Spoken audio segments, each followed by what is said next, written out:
Hello friends, स्वागत है आप लोगों का हमारे YouTube channel Uttarakhand exam notes में। फ्रेंड्स, जैसे कि आप लोग जानते हैं, हमने आप लोगों के लिए उत्तराखंड के इम्पोर्टेंट नोट्स की सीरीज़ तैयार की है। ये उसी का नेक्स्ट पार्ट है और आज का हमारा टॉपिक है पंवार राजवंश।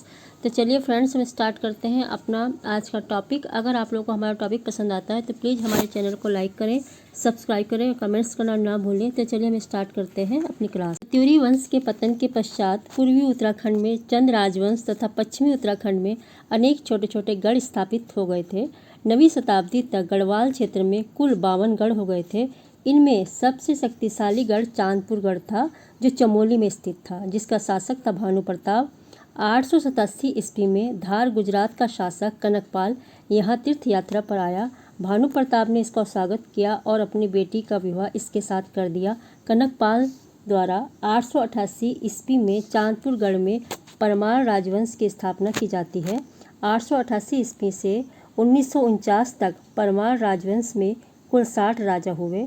पंडित हरिकृष्ण रतूड़ी, वॉल्टन, एटकिंसन तथा भक्त दर्शन ने कनकपाल को धार नगरी का बताया, जबकि डॉक्टर पातीराम ने अपनी पुस्तक गढ़वाल एंसाइंट एंड मॉडल में कनकपाल के मालवा से गढ़वाल आने का वर्णन किया है। नेक्स्ट आता है हमारा सोनपाल। इसे सुवर्णपाल के नाम से भी जाना जाता है। इसने खस राजाओं को हराया तथा अपनी राजधानी भिलंग घाटी में स्थापित की थी। नेक्स्ट आता है हमारा लखनदेव। अपनी मुद्रा चलाने वाला प्रथम पंवार शासक था। इसे पंवार वंश का प्रथम स्वतंत्र शासक भी कहा गया। इसकी राजधानी भी भिलंग घाटी में थी। नेक्स्ट आता है हमारा अनंतपाल। इसका शिलालेख धारशिला गांव से प्राप्त हुआ था। नेक्स्ट आता है हमारा जगतपाल। परमार वंश का प्राचीनतम ताम्रपत्र महाराजा जगतपाल का है, जो देवप्रयाग के रघुनाथ मंदिर से प्राप्त हुआ था। ताम्रपत्र के अनुसार जगतपाल ने रघुनाथ मंदिर के प्रबंध के लिए भूमि दान की थी। नेक्स्ट आता है हमारा अजयपाल। यह इस वंश का सबसे शक्तिशाली राजा था। इसने समस्त 52 गढ़ों को जीतकर इस क्षेत्र का एकीकरण कर इसे गढ़वाल नाम दिया। इसे इस वंश का वास्तविक संस्थापक माना जाता है। इसने अपनी राजधानी चांदपुर गढ़ चमोली तथा फिर देवलगढ़ पौड़ी को बनाया और अजयपाल ने माप तोल के पैमाने का भी नवीनीकरण किया। अजयपाल ने देवलगढ़ में अपने लिए एक राजमहल बनवाया और वहां अपनी कुल देवी राज राजेश्वरी की प्रतिष्ठा भी स्थापित की थी। नेक्स्ट आता है हमारा बलभद्र शाह। यह इस वंश का 43वां शासक हुआ। पाल शब्द बलभद्र पाल तक रहा। माना जाता है कि इस वंश के शासकों को लोधी वंश के शासक बहलोल लोधी ने शाह की उपाधि से नवाजा था। सर्वप्रथम बलभद्र पाल द्वारा शाह पदवी ग्रहण करने के बाद सभी नरेशों ने शाह प्रशस्ति को धारण करने का लक्ष्य रखा था। नेक्स्ट आता है हमारा मानशाह। इन्होंने लगभग 1591 से 1611 तक शासन किया। भरत कवि मानशाह का दरबारी कवि था। इसने संस्कृत भाषा में मानवोदय काव्य की रचना की। भरत कवि का कुछ समय तक जहांगीर के ज्योतिष भी रहे। जहांगीर ने इन्हें ज्योतिषाचार्य की उपाधि दी थी। मानशाह के शासनकाल में चंद राजा लक्ष्मीचंद ने गढ़वाल पर 8 बार आक्रमण किया, जिसमें 7 बार लक्ष्मीचंद को हार का सामना करना पड़ा। नेक्स्ट आता है हमारा श्याम शाह। इसका वर्णन जहांगीर की आत्मकथा तुझ की जहांगीरी में मिलता है। इसने वर्णन किया कि मूल दरबार में श्रीनगर के शासक को घोड़े तथा हाथी उपहार स्वरूप भेंट किए थे। नेक्स्ट आता है हमारा महिपति शाह। श्याम शाह की मृत्यु के बाद उनके चाचा महिपति शाह शासक बने। इनकी पत्नी रानी कर्णावती थी।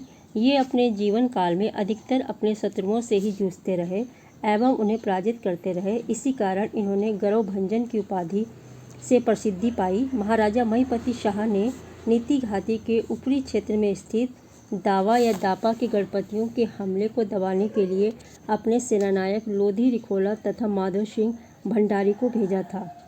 नेक्स्ट आते हैं पृथ्वीपति शाह। महिपति शाह की मृत्यु के पश्चात पृथ्वीपति शाह शासक बने। अल्पवयस्क होने के कारण इनकी माता रानी कर्णावती ने संरक्षिका के रूप में परमार वंश की बागडोर अपने हाथों में ली। इनके शासनकाल में 1636 में मुगल शासक शाहजहां के सेनापति नवाजत खान ने दून घाटी पर आक्रमण किया।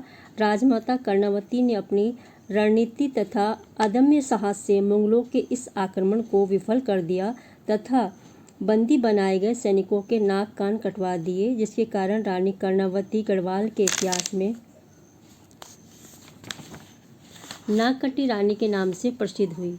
मुगल शहजादा दारा शिकोह के पुत्र सुलेमान शिकोह ने पृथ्वीपति शाह के राज्य में शरण ली थी, जिस कारण परमार मुगल संबंध अत्यधिक तनावपूर्ण हो गए थे। सुलेमान शिकोह के साथ दो चित्रकार कुंवर श्यामदास और उनका पुत्र हरदास गढ़वाल आए। हरदास के वंशज गढ़वाल शैली के विकास में लगे रहे। मौलाराम तोमर गढ़वाल शैली के सबसे महान चित्रकार हुए थे। नेक्स्ट आते हैं हमारे मैदिनी शाह। मुगल शासक औरंगजेब के आदेश के पश्चात भी पृथ्वीपति शाह ने सुलेमान शिकोह को औरंगजेब को सौंपने से इनकार कर दिया, लेकिन पृथ्वीपति शाह के पुत्र मैदिनी शाह ने षड्यंत्र कर सुलेमान शिकोह को औरंगजेब के पास भेज दिया, जिससे खुश होकर औरंगजेब ने इसे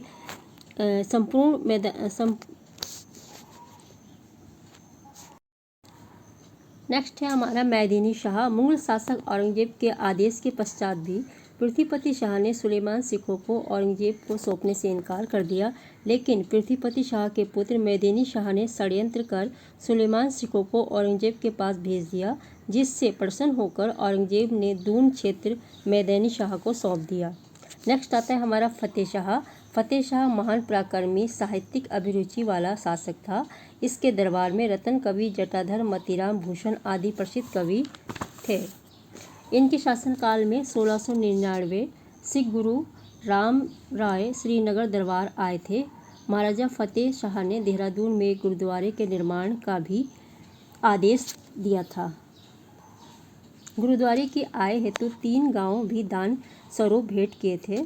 मान्यता है कि गुरु राम राय ने दून में डेरा डाला था, तभी से इस क्षेत्र का नाम देहरादून पड़ा। फतेह शाह के बाद उनके पुत्र उपेंद्र शाह ने केवल 8 माह शासन किया। नेक्स्ट आते हैं प्रदीप शाह।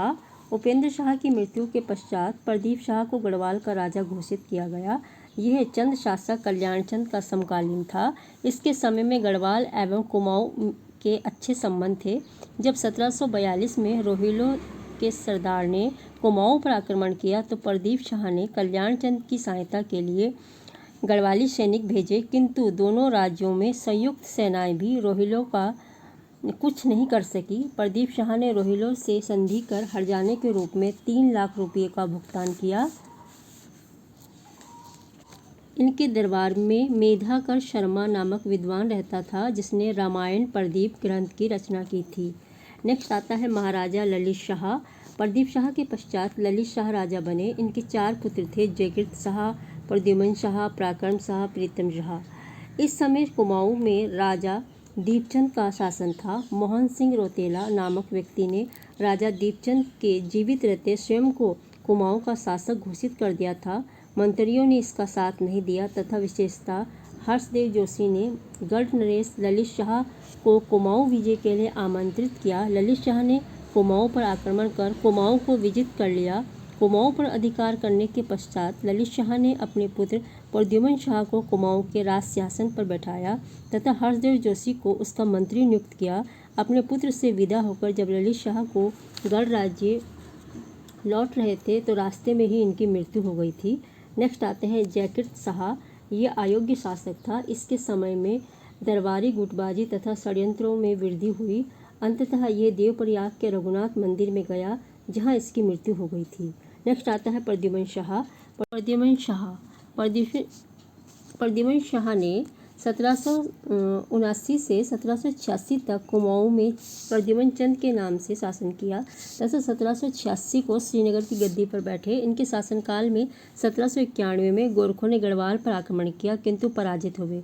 प्रद्युम्न शाह ने एक संधि के तहत गोरखाओं पर 25,000 रुपये का वार्षिक कर लगाया तथा पुनः गढ़वाल पर आक्रमण न करने का वचन लिया, लेकिन 1803 में अमर सिंह थापा तथा हस्तीदल चौतरिया ने पुनः गढ़वाल पर आक्रमण किया और अधिकांश भाग पर कब्जा कर लिया। गोरखाओं के आक्रमण के दौरान गढ़वाल की जनता ने राजा का पूर्ण सहयोग किया। राजा ने भी पुनः सेना संगठित कर 14 मई 1804 को देहरादून के खुड़बड़ा मैदान में गोरखाओं के विरुद्ध आक्रमण कर दिया और इस युद्ध में प्रद्युम्न शाह को वीर गति प्राप्त हुई और संपूर्ण गढ़वाल तथा कुमाऊं क्षेत्र में गोरखों का अधिकार हो गया। नेक्स्ट आते हैं हमारे सुदर्शन शाह। सुदर्शन शाह टिहरी रियासत के प्रथम शासक थे। सुदर्शन शाह के शासनकाल में गढ़वाल का विभाजन 1815 में हुआ। इन्होंने अपनी राजधानी श्रीनगर से टिहरी स्थापित की।